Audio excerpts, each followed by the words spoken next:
Okay, so today we have these two problems, again from Runin's infamous textbook. So this first one, I have to show that this limit is going to converge to the second derivative if it is implied that a second derivative exists, and that it can also converge if the second derivative does not exist to some value unrelated to that. So if we were to look at this, then as h approaches 0, both the numerator and the denominator approach 0, because here we have 2 of x minus 2 of x, so 0, and here we also have 0, so we can apply L'Hopital's rule.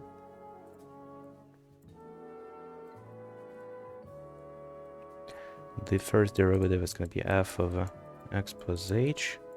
Next we have here minus h, so to differentiating with respect to h, we get minus f prime of x minus h, and here we don't have a dependent variable. Denominator have 2h. Now what I can do is I can introduce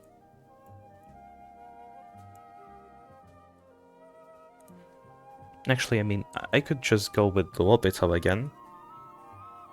I don't have to introduce plus f prime of x and minus of x, because if we were to take h0 approaching 0, then the numerator is going to approach 0 and the denominator will 2. Then Saf is continuous. So alright, then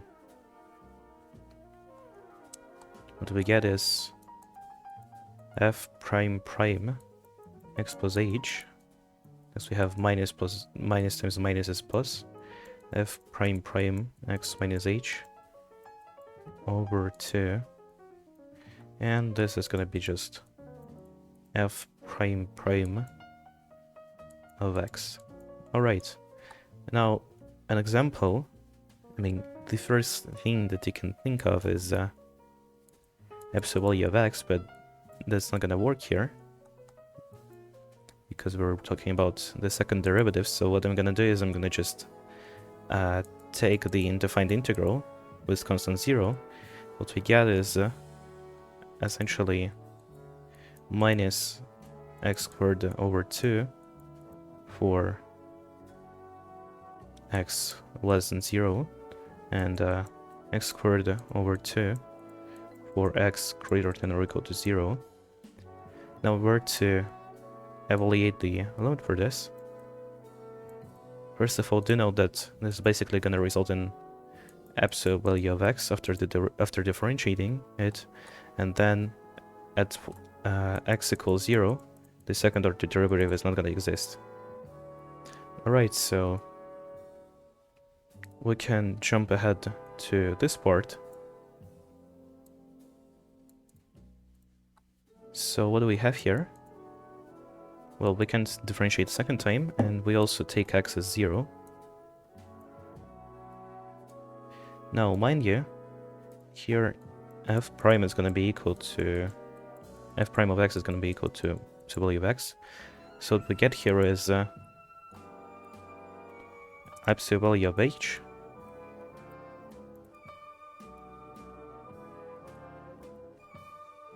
and here we have minus absolute value of h over 2h.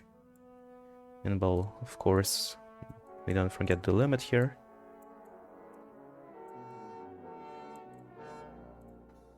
So what we get is 0 over 2h. So it obviously converges to 0, even though there isn't supposed to be a derivative here. Alright, so the first problem is done. We are moving on to the next one, and it's actually fairly simple in my opinion. It's like basically done for you because of the hint over here. Thank you, Ruding. Very helpful, like unironically.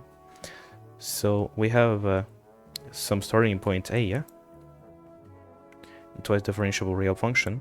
m0, m1, and m2 are basically supremums of absolute value of fx, f prime of x, and f prime prime of x. On the intro from a to infinity, have to show that this inequality stands true. So essentially, what we have here is Rutin kindly decided to tell us this fact. We still have to derive that, but it's fairly simple to do because we were already given it. So let's first apply Taylor's theorem. Let's take the upper bound as x plus 2h and the lower one as x. And what we get here is f of x plus 2h is gonna be equal to f of x plus f prime of x times this difference x plus 2h minus x is gonna be just 2h, and plus f prime prime of some value in between x and x plus 2h, and then decided to denote that xc over 2 times 2h squared. Alright, so now we just have to rearrange the terms, just do a little bit of algebra, and we're gonna arrive at this inequality. I still wonder why reading gave it away so easily. Alright, but that's none of my problem. In fact, that's actually pretty helpful to me. So f prime of x is gonna be equal to 1 over 2h times f of x plus 2h minus f of x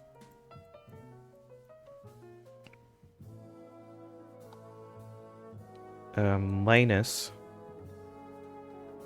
yeah, this is what you got here too, f prime prime of c times 2h over 2, that's gonna be just h. Alright, so we have arrived at the same exact equality. Now, how is this made? Well, essentially, if we were to look at prime of x, then the absolute value of f prime of x is gonna be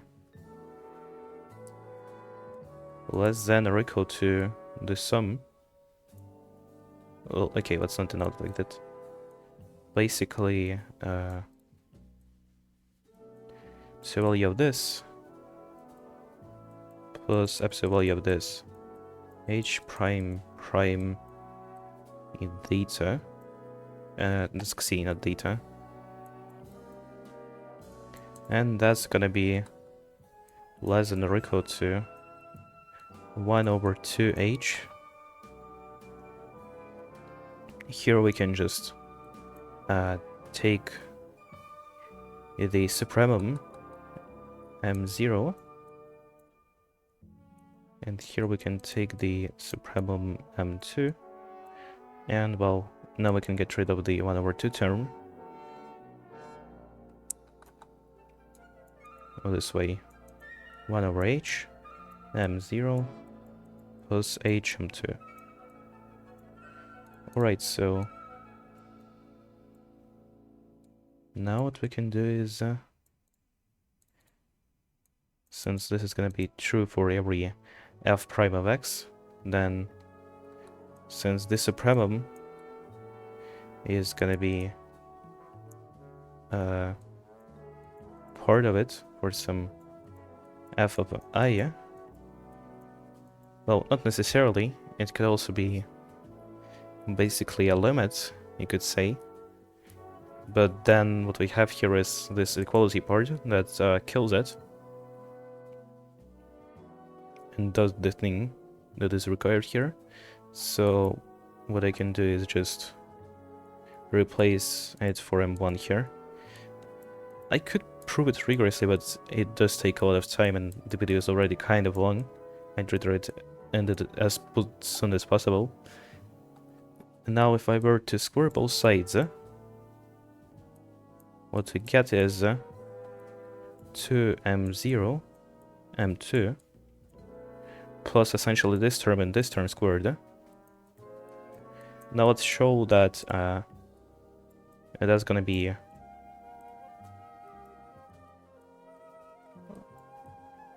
greater than or equal to 2m0 m2. So what I'm gonna next is I'm gonna transport this to the left-hand side, and then I can factor it out and get 1 over h m0 minus h m2 squared greater than or equal to 0, and that's gonna be true always. So what we know is that as this thing is less than is greater than or equal to 4m0 m2. Alright, I'm stupid. Wait a second, that's not valid at all.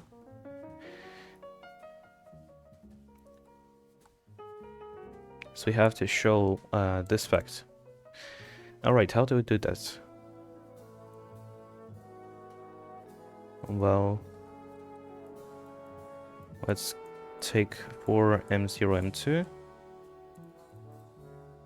and say it is greater than or equal to 1 over h. Oh wait, I'm stupid.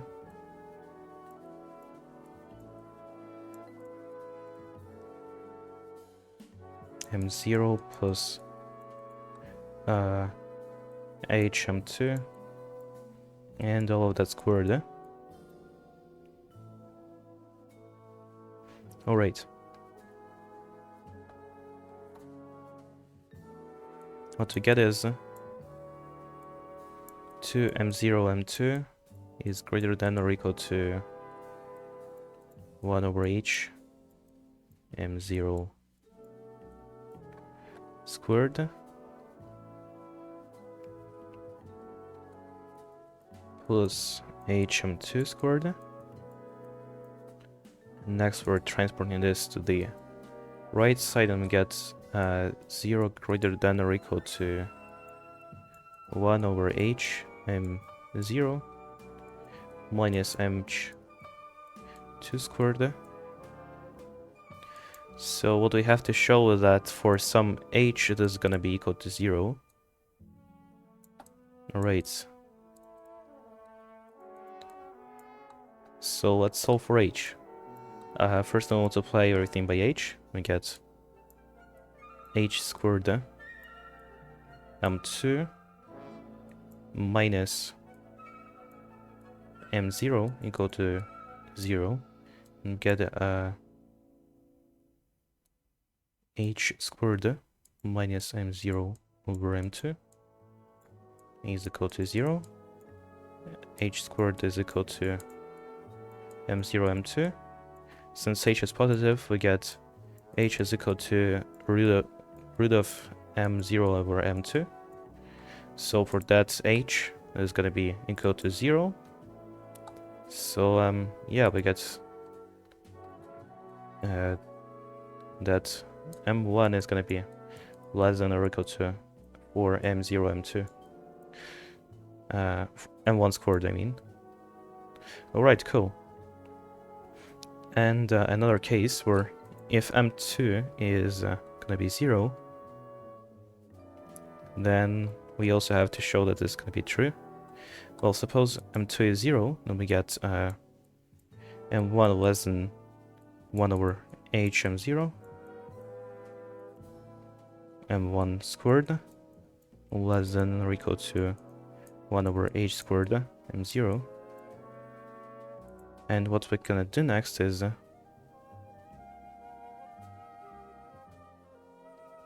okay, wait a second.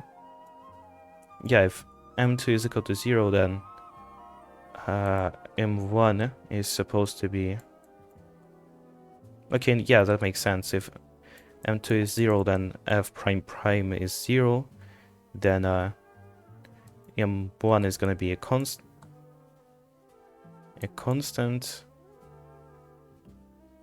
and m0 will also be a constant. However, the is differentiable real function on, from a to infinity, and if we have that m2 is equal to 0, then we have to show that this is gonna be true, so 1 squared is supposed to be less than that, then we have to show that m2 equals 0 implies that m1 is also 0.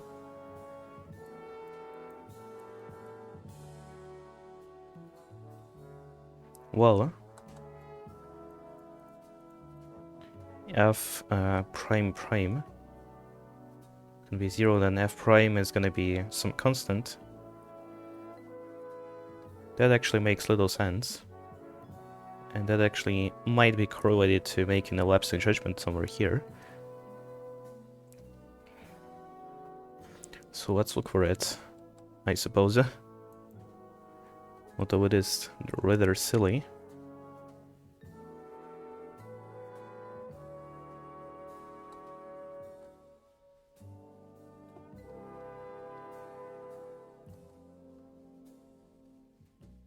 I have to prove this, but like, suppose I have x squared there. Next I differentiate it. I get 2x. Okay, no, suppose I have x, next I differentiate it, I get a 1, and next I differentiate it, I get 0. Then m2 is going to be equal to 0, and m0 is going to be just infinity. It's like, it's also bounded. Okay, and since it's bounded, yeah, that makes sense. There exists a least upper bound for everything. And if we have this, that m2 is equal to 0, then m1 is equal to constant, and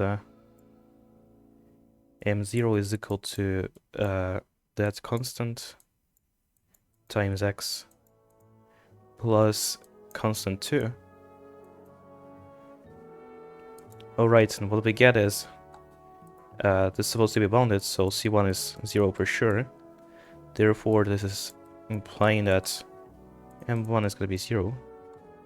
Except I'm being an idiot here, it's just supposed to be the function, but you get what I mean. Alright, so I saw this even though I halted for a second, like severely halted. Hope that wasn't too worrying. That's it for today. Bye.